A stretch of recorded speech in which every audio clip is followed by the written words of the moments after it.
presidente Jorge Serra por la gentileza que ha tenido en prestarnos este auditorio, fantástico auditorio, y que pues nos van a dar el servicio de café, de agua, de galletas, en fin, todo esto es cortesía del Colegio de Ingenieros Civiles.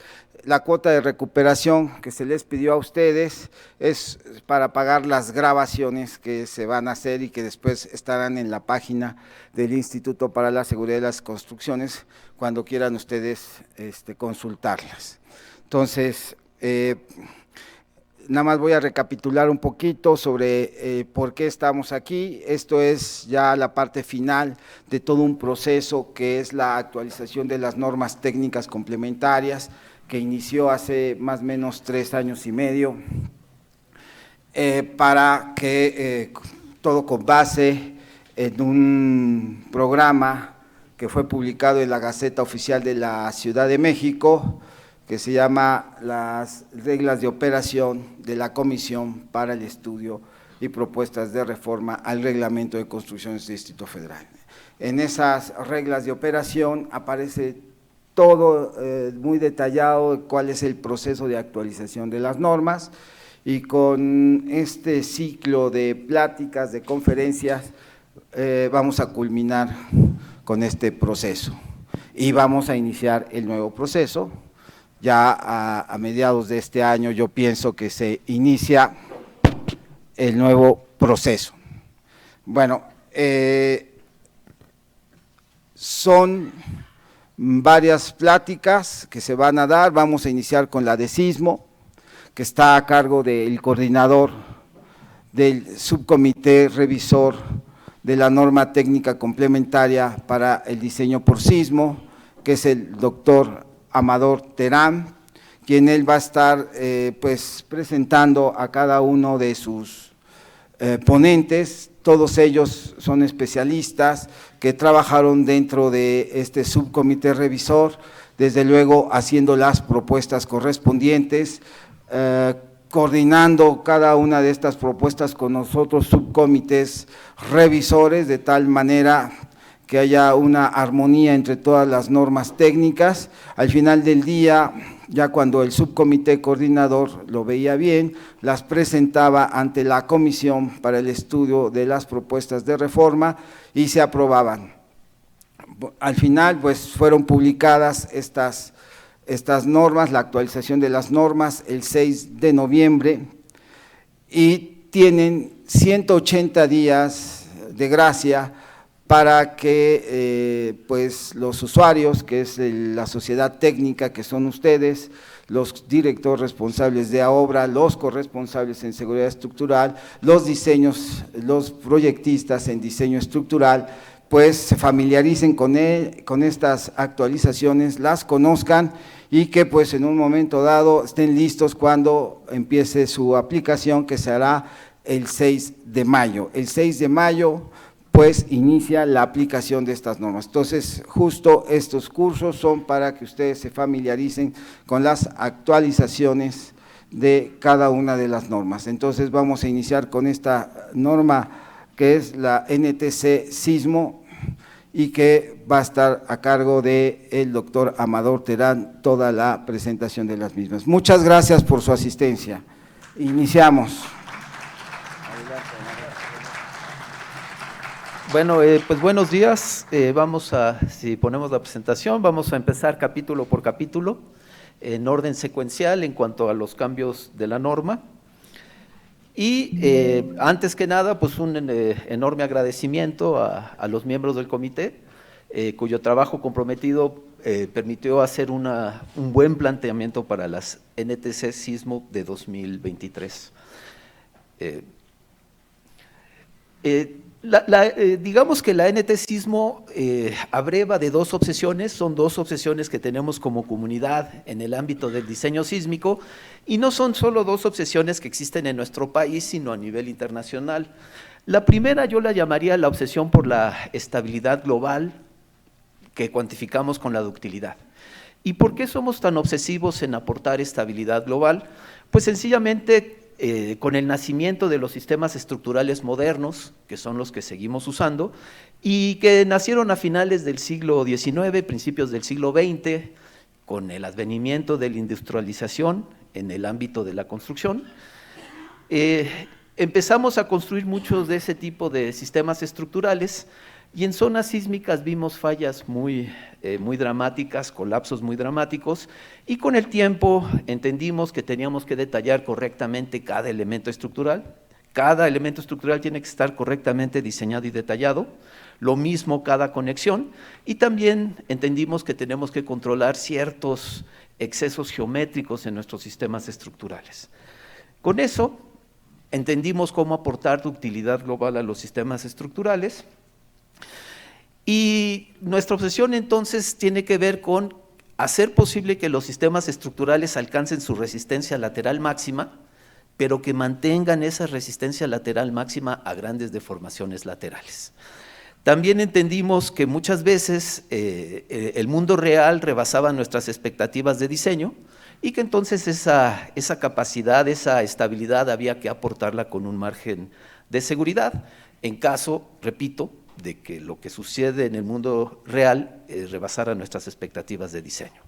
De alguna manera, pues hemos establecido ya las decisiones de diseño, las acciones de diseño que nos permiten aportar esa estabilidad. Pero una vez que aprendimos a controlar esas fallas dramáticas, a prevenir los colapsos, empezamos a ver que usar la ductilidad tenía consecuencias, que el permitir que las estructuras ingresen a su rango, en su intervalo de comportamiento no lineal, implicaba daño de todo tipo que estaba teniendo consecuencias excesivas para las sociedades humanas modernas. Y entonces, a partir del advenimiento, digamos, del concepto de ductilidad, cada 10 o 15 años empezaron a surgir nuevas ideas, todas enfocadas a dar mayor certeza al diseño, pero también a reducir las consecuencias de los sismos. Y entonces, ahí vemos en 4 cuadros de color verde oscuro, todas las nuevas ideas que surgieron a partir, una vez que institucionalizamos, digamos, el concepto de ductilidad en nuestras normas, el advenimiento de los sistemas de control, del diseño basado en desempeño, el análisis no lineal y el diseño basado en resiliencia. Eso nos ha llevado a progresivamente evolucionar, de hacer las cosas que están en la lista de la izquierda, a hacer cada vez más las cosas que están en la lista de la derecha. Entonces hemos evolucionado de un enfoque de esfuerzos permisibles a un enfoque de resistencia última, reconociendo que los sistemas estructurales desarrollan ductilidad. También, en lo que solo podría llamarse una carrera armamentista, hemos secuencialmente incrementado las ordenadas espectrales conforme el mundo real ha rebasado nuestras expectativas de diseño. Y seguimos ajustando, seguimos aprendiendo sismo tras sismo, que la naturaleza genera movimientos de intensidades que rebasan las expectativas que tenemos, y seguimos ajustando las ordenadas espectrales para tratar de reflejar mejor lo que ocurre en el mundo real. También hemos dejado de hacer énfasis en resistencia, nuestro diseño sigue estando basado en resistencia, pero cada vez estamos haciendo mayor énfasis en la estabilidad que acabo de mencionar, pero también cada vez más en el control de la respuesta lateral de los sistemas estructurales. Y en fin, vamos evolucionando para hacer cada vez un mejor diseño sísmico. Entonces, nuestra segunda obsesión pues tiene que ver ahora no solo con aportar estabilidad global, sino complementar esa estabilidad con controlar el desplazamiento lateral del sistema estructural para reducir consecuencias. No proponemos realmente un cambio de enfoque, sino ajustarlo para que funcione mejor para las personas y comunidades. La ductilidad siempre va a ser una necesidad de nuestras estructuras, la hemos manejado por décadas, sabemos cómo aportarla, pero aparte de aportar esa ductilidad, estamos más enfocados cada vez más en reducir de manera explícita la deformación lateral del sistema estructural.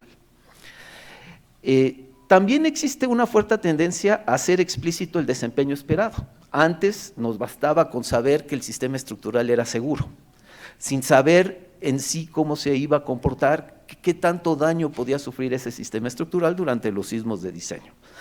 Pero ahora hemos entendido que hay que establecer un desempeño para la estructura conforme a las necesidades sociales, conforme a los ocupantes del entorno construido, y que requerimos de alguna u otra manera asegurar que el desempeño ocurra, que las estructuras no se desempeñen de forma diferente para lo que han sido diseñado.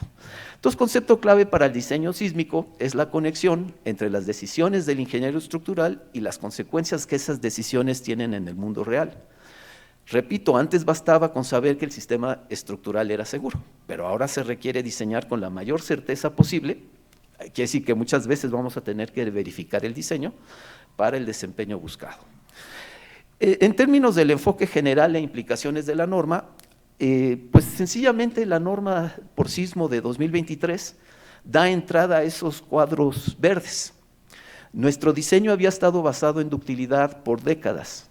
Ya a partir de 2017, en la versión 2017 de la NTC por sismo, ya habíamos empezado a introducir algunos de esos cuadros verdes, pero en esta edición de 2023 ya se da entrada cabal a todas estas posibilidades. Y entonces, pues la norma, en congruencia con estas dos obsesiones, cada vez es mayor la necesidad de controlar la deformación lateral y de demostrar explícitamente que los sistemas estructurales innovadores, especiales, altos, irregulares y complejos exhiban la estabilidad global que requieren y que sean capaces de exhibir el desempeño requerido. Noten que en esa lista no están estructuras convencionales, vamos a decir, del grupo B, regulares. Esas no nos preocupan tanto, pero cada vez usamos más alternativas estructurales, cada vez innovamos más en nuestro ámbito del diseño sísmico, cada vez hacemos estructurales más complejas, más irregulares. Entonces, la norma no pide específicamente que se revise y se verifique la estabilidad y el desempeño de estructuras del grupo B convencionales que sean razonablemente regulares. Creemos que esas ya las sabemos diseñar y no hay muchos cambios en la norma en cuanto al diseño de esas estructuras.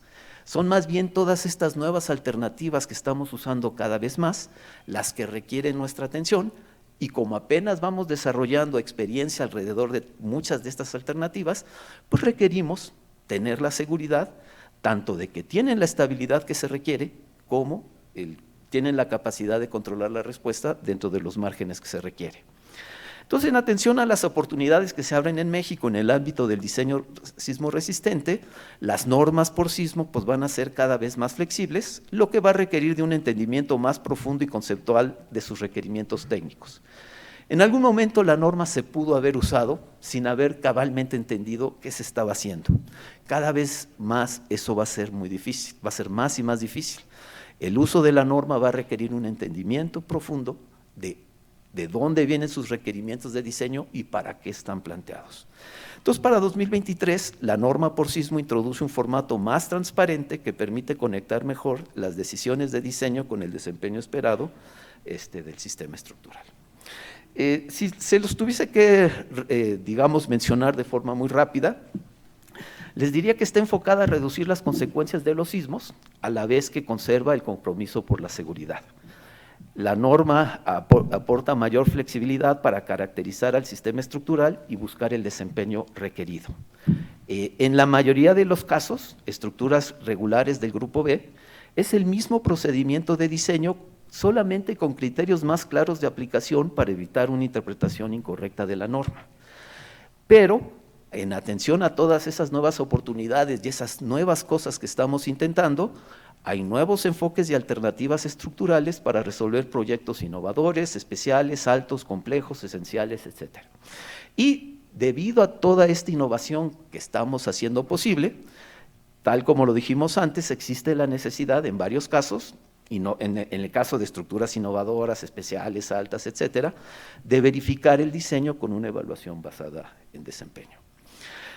Hoy en día invertimos muchos esfuerzos por hacer posibles nuevas alternativas estructurales y mejorar las disponibles, con la aspiración de reducir las consecuencias de los sismos en el entorno construido de la Ciudad de México. Y esto ha dado lugar a varios retos y oportunidades que debemos superar y aprovechar entre todos. Entonces, yo voy a hablar del capítulo 1 y secuencialmente los siguientes ponentes, que son protagonistas en la escritura de cada uno de esos capítulos, pues nos va a explicar los cambios de los demás capítulos.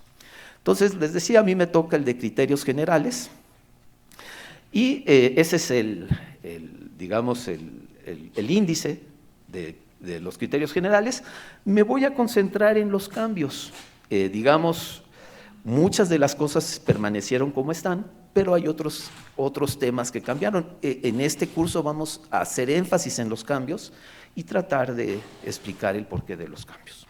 Entonces, en términos de propósitos y alcance, esta sección tiene cambios muy importantes, en el sentido de que se creó o se introdujo una matriz de objetivos de diseño para dar claridad. Hablábamos que la norma por sí misma quiere dar transparencia, quiere que el ingeniero y la ingeniera pueda conectar mejor sus decisiones de diseño con sus consecuencias en el mundo real. La llave, digamos, que nos lleva a ese entendimiento, a esa claridad, es esta matriz de objetivos de diseño. Porque no solo están contemplados, digamos, los niveles de desempeño, no estructurales y estructurales que contempla nuestra norma, sino también las diferentes intensidades sísmicas de diseño que se tienen que usar para revisar cada uno de los niveles de desempeño. Y también, según la estructura sea del grupo B o del grupo A, se indica con claridad cuáles son los objetivos de diseño que tienen que cumplir. Debo decirles que las estructuras del grupo B se siguen diseñando para los mismos niveles de desempeño que siempre. Cambiaron algunos nombres, cambiaron algunas cosas, pero básicamente es el mismo procedimiento de diseño, nada más que, repito, transparentado.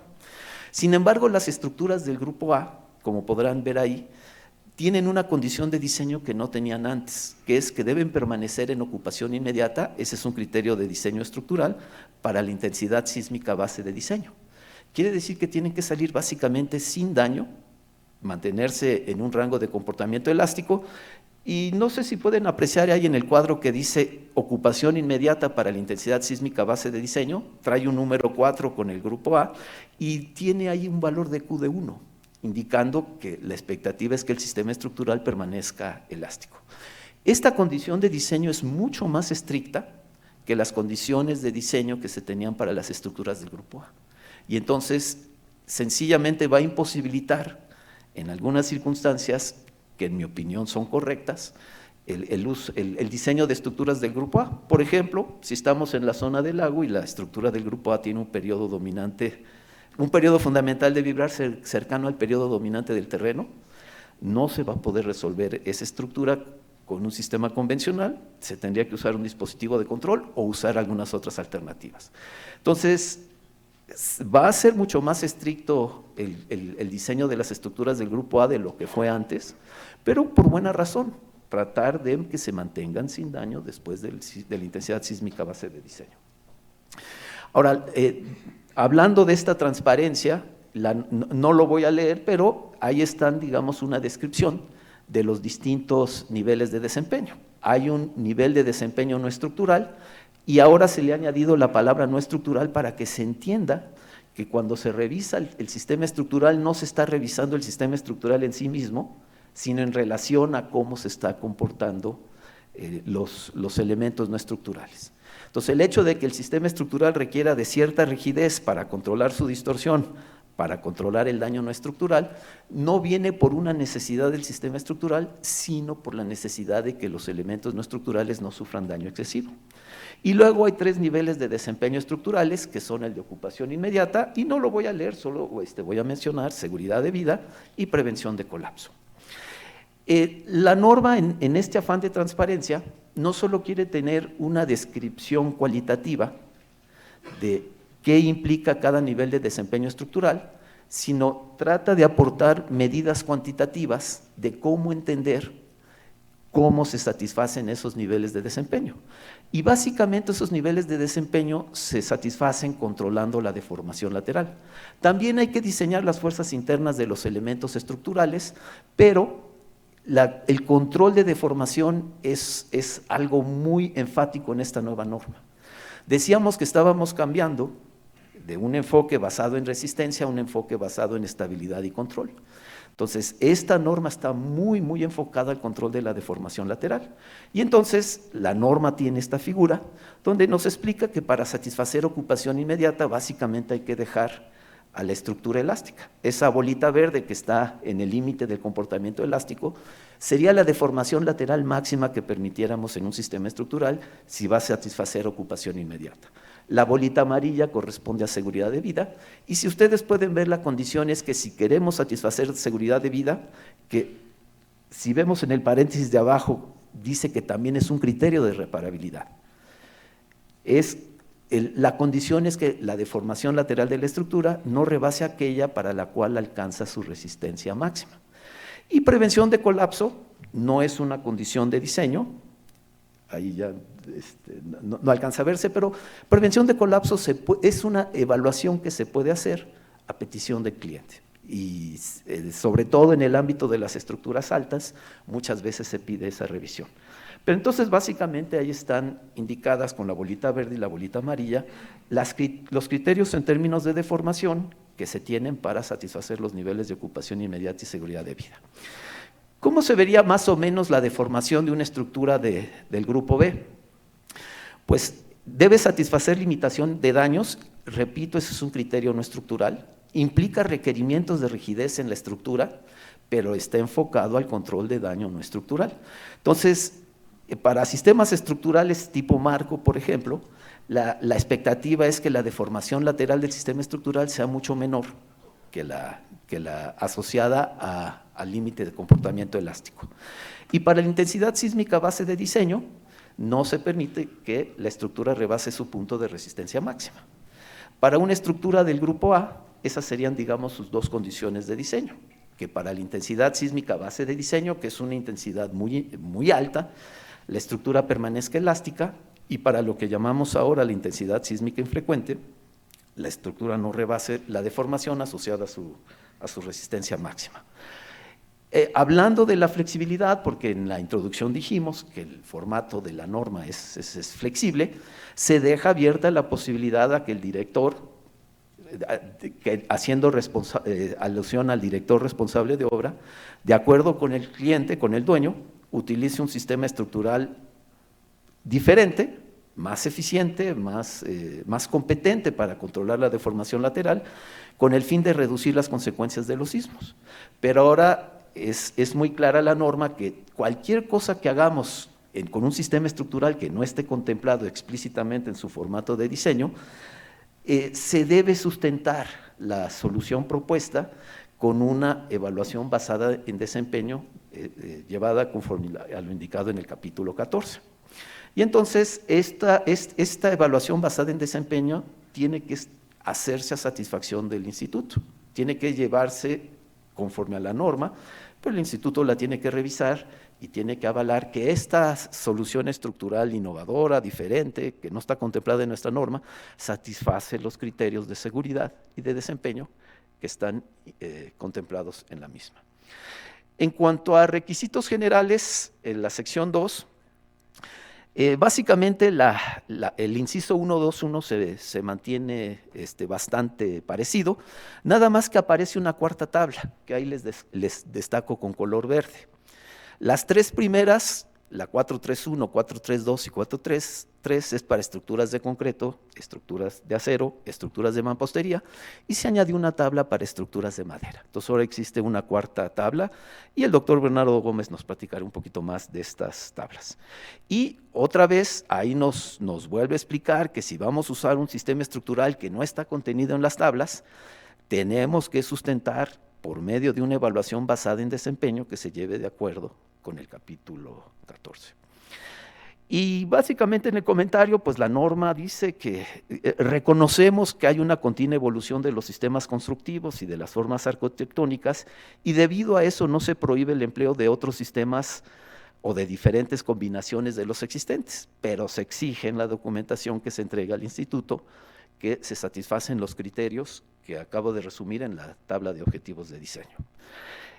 Se añadió un nuevo inciso, el 1.2.2 ya existía, no ha cambiado, solo les recalco la importancia de, hay ciertos elementos que aunque uno pueda no considerarlos estructurales, si están conectados con la estructura pueden cambiar significativamente la respuesta sísmica. Entonces nos explica la norma, y esto siempre ha estado ahí, que es muy importante tomar en cuenta esos elementos estructurales y demostrar que todo elemento constructivo pueda soportar adecuadamente las cargas y deformaciones que el sismo impone en el sistema estructural. Y hemos tenido, la razón de eso, y llamo la atención, eso no es un cambio, sencillamente llamo la atención a eso debido a los malos desempeños que hemos tenido por no considerar estos elementos como parte del sistema estructural. Un cambio es la definición de la dirección principal mayor de la estructura. Hay dos direcciones de análisis, una dirección principal mayor y una dirección principal menor, y las dos son perpendiculares entre sí. La norma ahora especifica que la dirección principal mayor es la dirección en que la estructura se mueve para el modo fundamental de vibrar.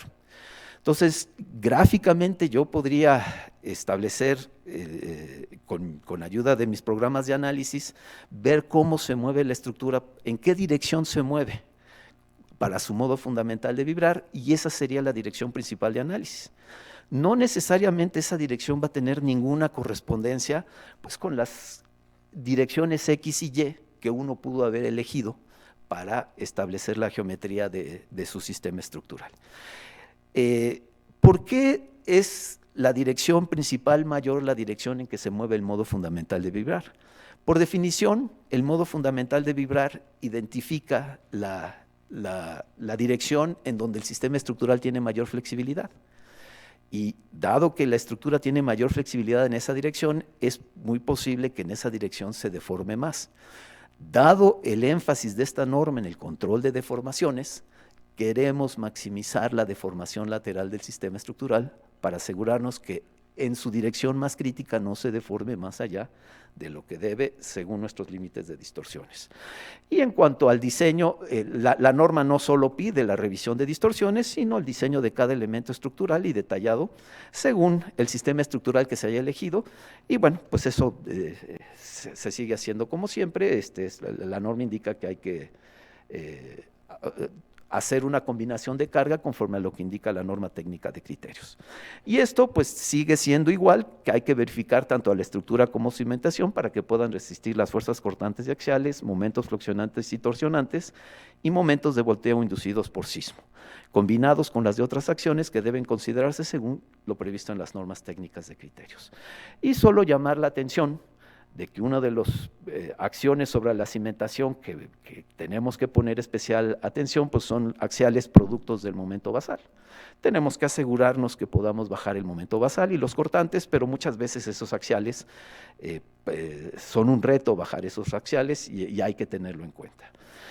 En cuanto a criterios de diseño para la cimentación, se parece mucho la norma, pero hubo un cambio importante. Y ahí se los destaco en azul. Dice que únicamente para el diseño estructural de los elementos críticos de la cimentación. Antes se pedía que también para el diseño geotécnico de la cimentación se usara ese factor de 0.65 R'. Ahora ya no es para la revisión geotécnica de la cimentación, es únicamente para el diseño estructural de los elementos críticos. Noten que ese diseño estructural de los elementos críticos corresponde a la norma técnica para diseño y construcción del material del que se trate. Entonces, el párrafo es muy similar, pero noten que hay una gran importancia, que se eliminó el requisito del 0.65 R para el diseño geotécnico de la cimentación. La norma ahora trata de explicar mejor, tanto en su formato normativo como en sus comentarios, qué es un elemento crítico. Recibimos muchas observaciones de que no se entendía que era un elemento crítico. Entonces, ahora la norma dice que un elemento crítico debe considerarse los comportamientos para los cuales la pérdida de la capacidad resistente del elemento lleve a situaciones en que la superestructura y la cimentación sean incapaces de redistribuir a otros elementos estructurales la resistencia aportada por el elemento crítico. De tal manera que si perdemos esa resistencia, se puede producir un colapso, ya sea parcial o total del sistema estructural. Y se da una lista en el texto normativo más completa, más ejemplos de qué se considera un elemento crítico. Repito, en la mente de todos nosotros tiene que estar entendido que un elemento crítico es uno que si perdemos su capacidad resistente, la estructura no tiene capacidad de redistribuir la fuerza que bajaba por ese elemento crítico. Y al no tener esa capacidad, eso puede llevar a un desempeño estructural muy insatisfactorio. En el comentario añadimos que es importante entonces, si hay elementos críticos en la cimentación, reportar dos condiciones de carga. Una que considere el factor de 0.65 R' para el diseño de los elementos críticos y otra sin ese factor de 0.65 R' para el diseño geotécnico de la cimentación. Este sí es el capítulo nuevo que les quería mencionar, es la sección 1.2.4, es de criterios de modelado, y sencillamente lo que nos explica la norma es que debemos usar modelos tridimensionales. Eso creo que es un algo entendido, pero ahora ya en este ámbito de la personalización, cada vez vemos que en nuestros sistemas estructurales más complejos, su individualidad, su particularidad tiene que ser tomada en cuenta en el modelo de análisis. Digamos, hay muchos sistemas estructurales que son muy complicados, sobre todo en la parte de la cimentación, en la parte de las condiciones de frontera que hay que tomar en cuenta, y muchas veces pues sencillamente empotrábamos nuestro sistema estructural en la base sin tomar en cuenta muchas flexibilidades que resultan de las condiciones de frontera reales del sistema estructural. Entonces, estaba empezando a preocuparnos el hecho de que sistemas estructurales muy complejos, cuyo comportamiento debe ser estudiado, déjenme decirlo así, de forma personalizada debido a su propia complejidad, estábamos usando modelos genéricos que realmente no hacían justicia a la complejidad de ese sistema estructural. Entonces, se creó este inciso, y una cosa que me gusta mucho de esto es que este inciso lo escribieron ingenieros de la práctica. Hubo muchas discusiones con los académicos que formamos parte del comité que escribió las normas por sismo, pero la escritura original, las ideas originales vinieron de un grupo exclusivamente conformado por ingenieros que ejercen el diseño sismo resistente. Modelo tridimensional tiene que ser. Todas las complejidades que tenga la estructura real tienen que quedar reflejadas en el modelo de análisis. Estamos haciendo estructuras verdaderamente complejas y no podemos simplificar el modelo de análisis. El modelo de análisis tiene que hacer justicia a la complejidad del sistema estructural. Solo les pongo dos párrafos llamándoles la atención. Pues cuando hacemos análisis elásticos, básicamente capturamos la distribución de rigideces en la estructura y la distribución de masas.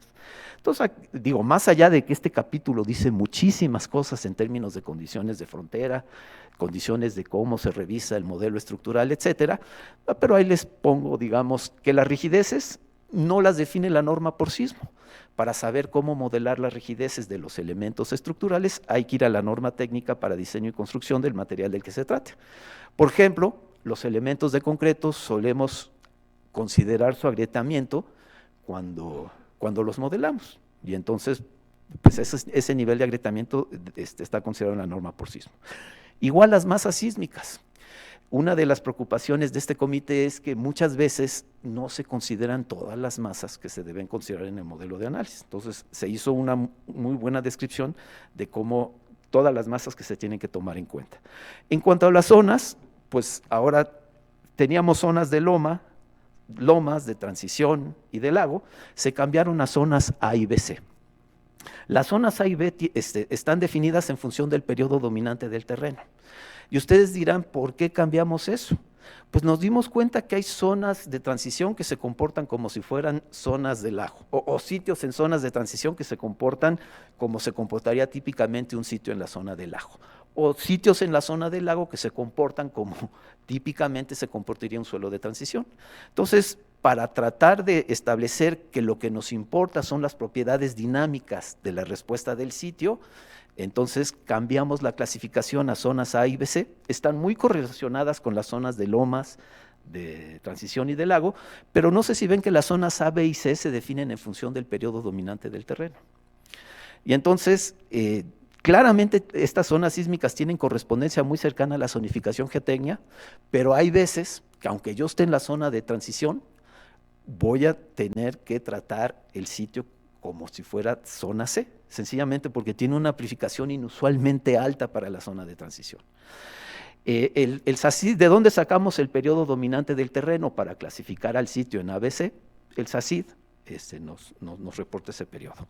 En cuanto a la clasificación de las estructuras, seguimos con la misma clasificación de siempre, y en cuanto a las acciones sísmicas de diseño, el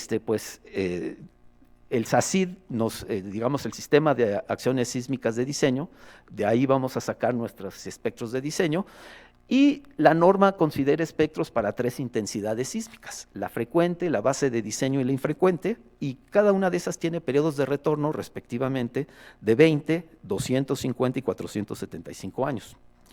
Les marco el 20 en rojo porque el SACID no nos da espectros para intensidad sísmica frecuente. Nos da espectros para la intensidad base de diseño y para la intensidad infrecuente. Y entonces ustedes dirán, ¿de dónde sacamos el espectro para la intensidad sísmica frecuente?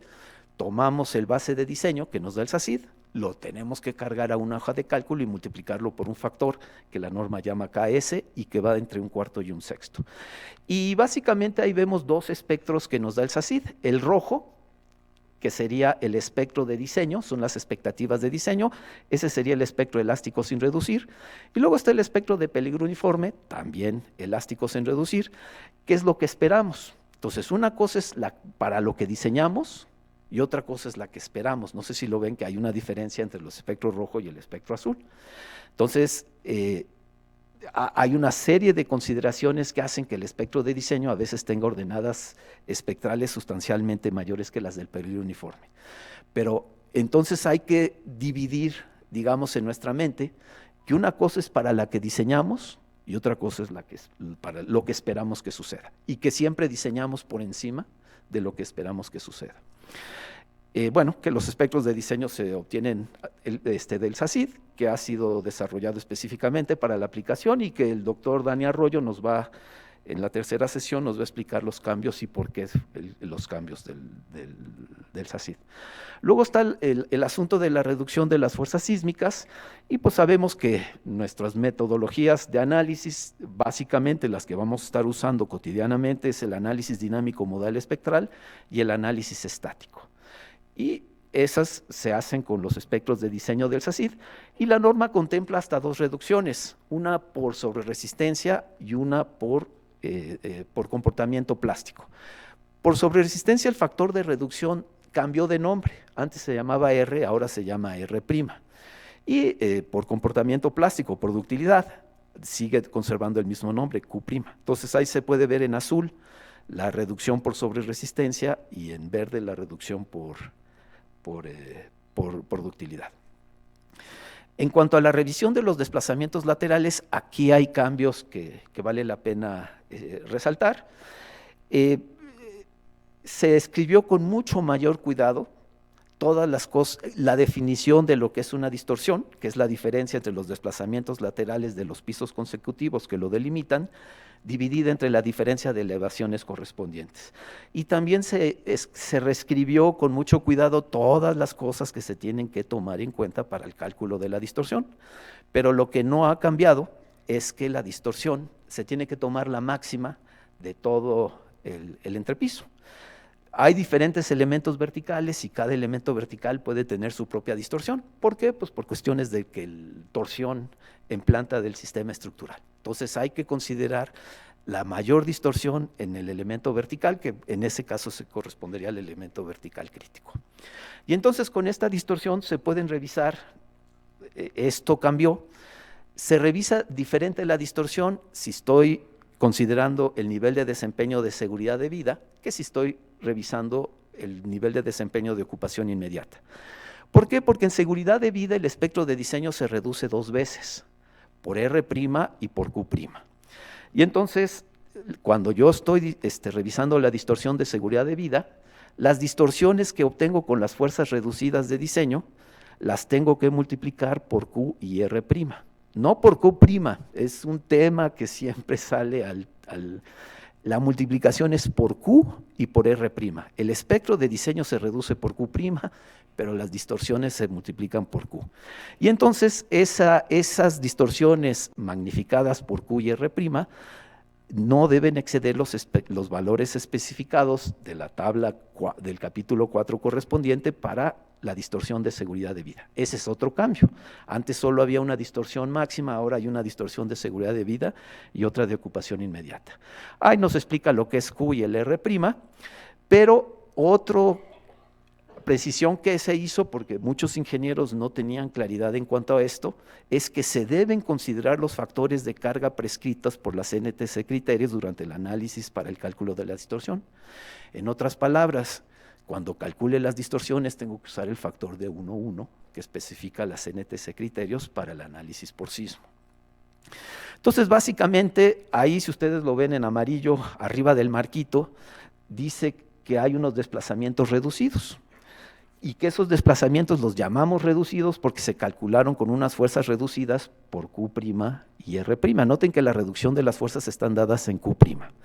Pero abajo dice que los desplazamientos con los que hay que calcular la distorsión son iguales a los desplazamientos reducidos multiplicados por Q y R'. Y esos desplazamientos multiplicados así, magnificados así, son los que se comparan con la distorsión que vienen en la tabla. En ocupación inmediata, se especifica que el espectro de diseño solo se reduce por R'. Y entonces, cuando se calculen las distorsiones magnificadas, solo hay que volver a multiplicar por R'. Aquí ya no queda involucrado el Q, o si lo quieren ver, el Q vale 1. Y el Q' para un Q de 1 también vale 1. Entonces, digamos, solo se toma en cuenta la sobreresistencia. Y otra vez dice que se deben considerar los factores de carga, se debe considerar el 1,1. ¿Por qué hay que considerar el 1,1? Porque es un criterio estructural. Las normas de criterio dice claramente que cuando yo revise criterios estructurales tengo que involucrar los factores de carga y estas distorsiones se consideran criterios estructurales. Y entonces, noten, la lámina es muy parecida a la de seguridad de vida, pero solo hay una reducción por sobreresistencia. Y entonces, cuando los desplazamientos se amplifican, digamos, solo se multiplican por R'. Y esos desplazamientos así magnificados se comparan con la distorsión de ocupación inmediata. En términos de limitación de daño, este es un criterio no estructural. Es no estructural, entonces no sé si abajo dice no se deben considerar los factores de carga, porque es un criterio no estructural. Por eso limitación de daño cambió a limitación de daño no estructural, para que quede claro que no tiene que ver con el diseño en sí mismo de la estructura. Sí afecta el diseño de la estructura en función de que la estructura tiene que tener cierta rigidez para controlar las distorsiones, pero lo que se está revisando es que los elementos no estructurales tengan daño controlado. Y entonces, noten, los límites de distorsión son los mismos de antes, pero ahora se ha aclarado claramente cuándo se involucra el factor de carga para revisar las distorsiones y cuándo no. Y en la práctica, pues limitar las distorsiones de entrepiso en el sistema estructural implica imponer requisitos de rigidez lateral durante su diseño. Son requisitos de control de la respuesta lateral. Conforme vamos avanzando en nuestro conocimiento, pues sabemos que cada vez más vamos a usar también disipación de energía, amortiguamiento extra, si lo quieren ver así, para controlar la deformación lateral. Pero ahorita la norma está muy enfocada, que es la rigidez, lo que controla la deformación en los sistemas estructurales convencionales.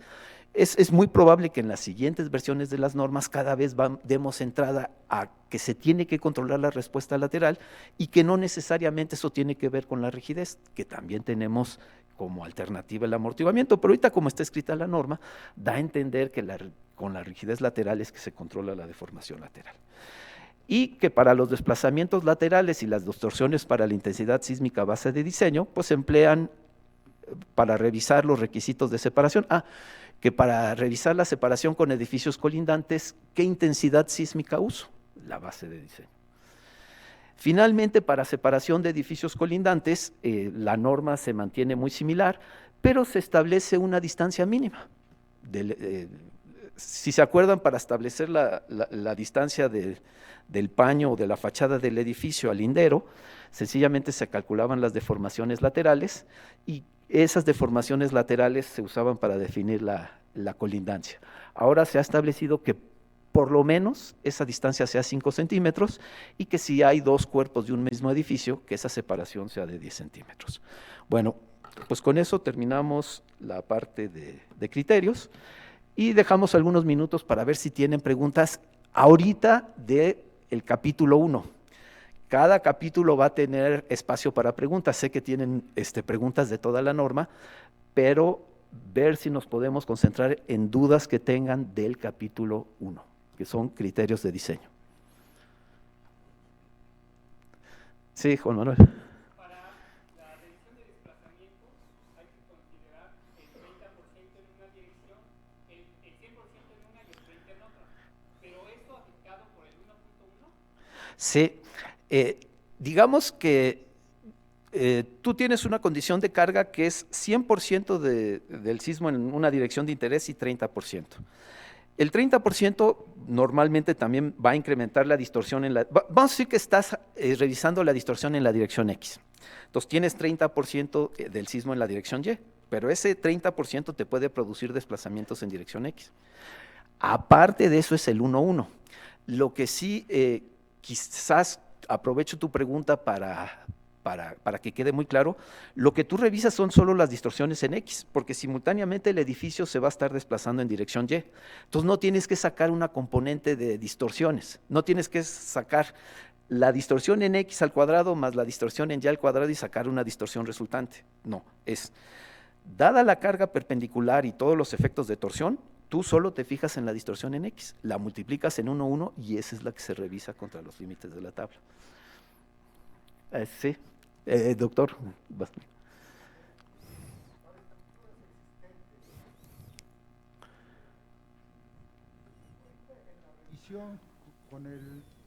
Con la nueva norma técnica de evaluación, prácticamente se obliga a estructuras existentes tener las distorsiones de una estructura nueva. Ajá. En Estados Unidos hay una norma ASCE para estructuras existentes, en lo cual pide revisar dos cosas: resistencia y deformabilidad. Uh-huh.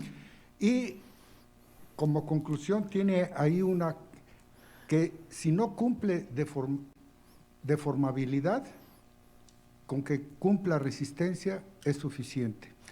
Aquí, de alguna manera, se está obligando a una estructura existente hecha con un código anterior, anterior al 85. Eso va a implicar pues, que se le dé mucho más rigidez, reducción de periodo, aumento de fuerzas sísmicas. O sea,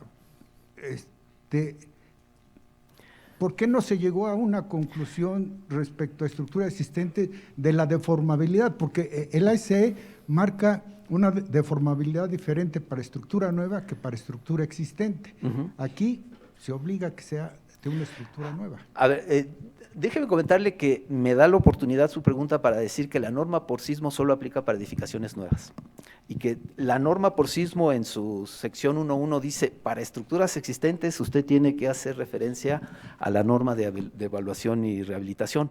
Entonces, yo creo que esa pregunta hay que, digamos, guardársela a la norma de evaluación, pero más allá de eso, porque sí llegamos al acuerdo que la norma por sismo solo iba a considerar estructuras nuevas y no iba a afectar en lo más mínimo la norma por sismo. Bueno, sí afecta, pero las decisiones de cómo se evalúa una estructura existente correspondió a otro comité. Dicho eso, creo que estamos en un proceso de evolución, de transición, de cómo evaluamos las estructuras existentes. Y es posible que vayamos a tener que hacer algunos ajustes conforme vamos aplicando más digamos, la nueva norma de evaluación y rehabilitación. Entonces, solo eso, que creo que es posible que haya espacios a mejora en términos de establecer criterios menos estrictos para estructuras existentes, pero creo que ya en sí mismo, ya eso lo considera la norma de evaluación y rehabilitación, y creo que esa conversación valdría mucho la pena tenerla con el comité que escribió esa norma. Sí. La normatividad anterior, lo referente a la separación de colindancias, se manejaba dependiendo de la zona, el punto 06 de la altura, el punto 012 de la altura, Ajá. y se sumaba el desplazamiento. Ahorita básicamente es el desplazamiento calculado lo que va a dar la de separación a colindancia. Es correcto, y solo con el requerimiento de que por lo menos sea 5 centímetros. Con la influencia de la interacción suelo-estructura. Con influencia de interacción suelo-estructura cuando se deba tomar en cuenta. Digamos, la norma establece tres rangos. Un rango en el cual no hay que tomar interacción suelo-estructura. Otro rango de altura en que puede hacer una interacción simplificada. Y otro rango en altura mayor en que ya tiene que hacer una interacción más formal. Entonces, ya sea que se la tome en cuenta de manera simplificada o de forma más refinada, siempre las deformaciones tienen que tomar en cuenta el efecto de interacción suelo-estructura. ¿Sí? Sí, Noé. Gracias, buen día, doctor. Buen día. Regresando otra vez a las distorsiones, ¿se debe considerar en esa combinación el efecto de la carga vertical? Sí. Ahora, quizás no lo resalté en el texto normativo, pero el texto normativo dice que hay que tomar en cuenta las acciones de carga vertical. Y no dudaría que usted nos mandó la observación que fue la que llevó a que escribiéramos eso en el texto normativo. Gracias. Yo no lo sé, pero sí lo dice textualmente que el efecto de las cargas verticales tiene que estar tomado en cuenta en el cálculo de la distorsión. A ver, ya tomé muchas preguntas de acá, voy recorriendo hacia acá. ¿Alguna pregunta de este lado? Ya. Buenos días, doctor. En el apartado 1.9 de las normas técnicas pasadas, específicamente en la separación de los edificios colindantes, se hace una aclaración que las tapajuntas entre las colindancias de los edificios se tienen que revisar cada 5 años o, cito, después de una ocurrencia de un sismo importante. Ajá. Mi duda es específicamente, en este punto de las normas técnicas actualizadas, ¿qué podemos tomar en cuenta como un sismo importante? ¿Basado en intensidad infrecuente, la de diseño, o simplemente estamos básicamente a ojo de buen cubero estimando cuándo es un sismo importante? Sí, básicamente es la última. Pero esto ya lo hemos platicado hay un grupo de coordinación de todas las normas. Entonces, las normas por sismo ya básicamente dice varias veces, no solo en lo de los tapajuntas, sino por ejemplo en la revisión de los dispositivos de control, revísese cada 5 años o después de un sismo importante. Entonces, ya indicamos a esa junta de coordinación de todas las normas que necesitamos de la parte de la norma por sismo que se define un sismo importante, porque eso define mucho de cuándo vamos a inspeccionar los dispositivos de control. Entonces, ya existe la petición de que se defina lo que es un sismo importante. Creo que va a ser difícil y hay que sentarnos y platicarnos, pero está la solicitud de que se defina lo que es un sismo importante de nuestra perspectiva. Acá, Renato, acá. Sí, yo les recomiendo que lean el reglamento. Les recomiendo que vean el artículo de las constancias de seguridad estructural, 71, y ahí viene lo que es un sismo importante. 90 gals. Bueno, pues eso es un sismo importante, ingeniero. Gracias, Renato. Sí, adelante, por allá. Buenos días, pero al final del día el reglamento marca de 90 gales, pero hay unas estaciones en la zona de la Ciudad de México. ¿Unas qué? Estaciones. Estaciones. En la Ciudad de México donde la SEP revisa que a partir de 90 gales se revisan las escuelas, pero hay unas que de 90 gales se activan y entonces sabemos que es dependiendo de la zona y del tipo de suelo, pero está generalizando 90 gales cuando en la zona 3 de repente con menor intensidad sacude los inmuebles. es donde queda un poquito el... Yo estoy de acuerdo que es una definición que tenemos que cuidar porque no solo depende de la intensidad, depende también del contenido de frecuencias y de muchas otras cosas. Creo que es una cosa que se puede mejorar, seguramente lo platicaremos más en esta nueva etapa. Sí es un tema que hay que, en mi opinión, hay que reflexionar y tomo a bien su observación. Y más con los microsismos que se están aconteciendo últimamente. Ese es un tema fantástico que algún día... Locales. Pero debo decir que hicimos un estudio muy cuidadoso de los microsismos para ver si afectaban las ordenadas espectrales. Y después de haber hecho un estudio muy cuidadoso, reconocemos que se sienten muy feos, pero desde una perspectiva estructural no rigen el diseño de una estructura nueva en Ciudad de México. Entonces, sí existen, hemos estudiado, los hemos caracterizado lo mejor que hemos podido con la información que se tiene, pero no rigen, los consideramos, si considerábamos un tercer escenario. Ya ve que está el escenario de subducción, el escenario de profundización intermedia. La pregunta era, ¿consideramos un tercer escenario? Y después de hacer el estudio de peligro, decidimos que no rigen. No dudo que se sientan muy feo, pero no rigen. Bueno, creo que ya nos estamos acercando a las 10, entonces vamos a concluir esta primera etapa y voy a presentar al maestro Raúl Jan.